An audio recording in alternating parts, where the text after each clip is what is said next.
Pangalawang session na natin to sa pagdadrive.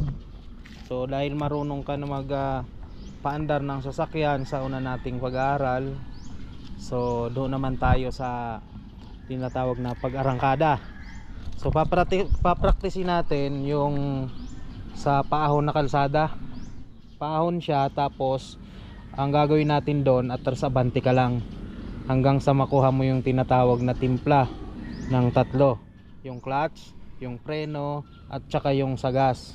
So kailangan mapraktis mo yon na unang arangkada na tinatawag, na hindi ka namamatay ng makina. Okay, so ikaw na mag start ng sasakyan. Ano mong gagawin dyan, isusi mo muna. Tapos kapag mag start ng sasakyan, titingnan kung naka neutral ang cambio. Okay, anong nakakalimutan? Okay, mag seatbelt ka.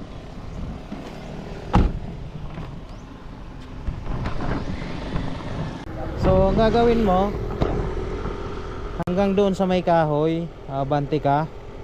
Tapos simula doon, aatras ka naman hanggang doon sa may poste.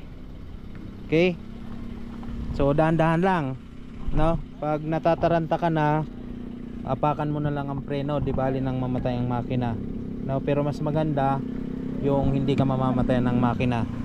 Okay, go.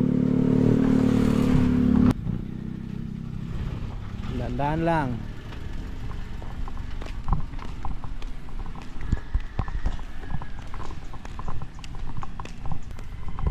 Sige, sa unahan pa, sa may kahoy. Namatay? Ha? Nangyari? Ha?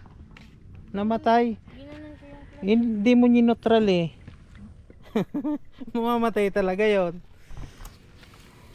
Sige, go. Start.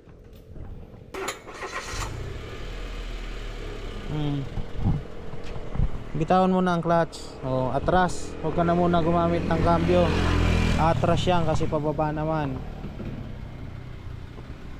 Titingnan yung side mirror ng kabila.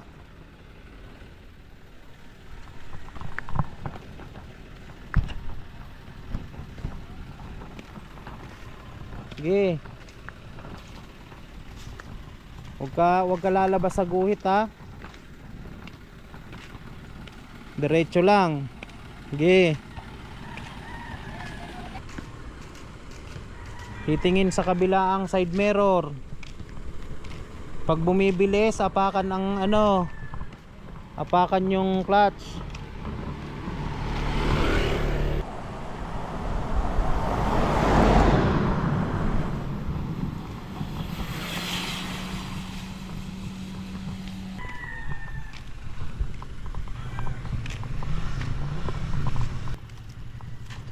Oops, namatay.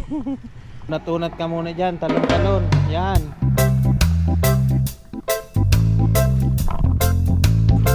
So, antayin lang kita dito, hanggang doon ka lang sa hinihintuan.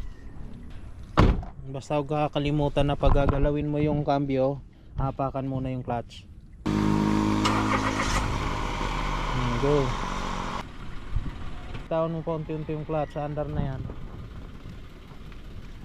Tandaan lang,